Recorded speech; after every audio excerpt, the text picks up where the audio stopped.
علیکم، آپ دیکھ رہے ہیں کے نیوز ایچ ڈی۔ میں ہوں حارث علی شاہ گیلانی۔ چلتے ہیں آج کی اہم خبروں کی طرف۔ رخ کریں گے سندھ کے شہر سانگڑ کا۔ Special security unit S S you میں 289 بھرتی ہونے والے امیدواروں میں تقرر نامے تقسیم کیے گئے۔ امیدواروں میں تقرری letter D I G security and emergency services division doctor Masood Ahmed نے تقسیم کیے۔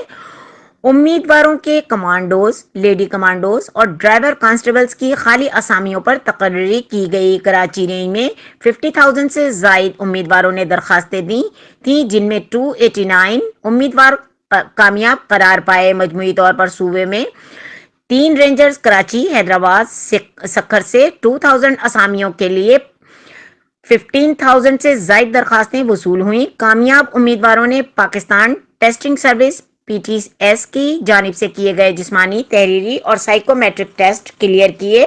امیدواروں کو انٹرویو اور طبی ٹیسٹ کے مرحلے سے بھی گزارا گیا۔ تمام بھرتیاں میرٹ پہ کی گئیں۔ D I G security doctor Masood Ahmed, merit پر انتخاب سے محکمہ پولیس میں واضح بہتری اور تبدیلی آئے گی۔ ڈی آئی جی۔ مزید خبروں اور اپڈیٹس کے لیے ہمارے ساتھ رہیے گا۔ تب تک کے لیے اپنا خیال رکھیے گا۔ اللہ حافظ۔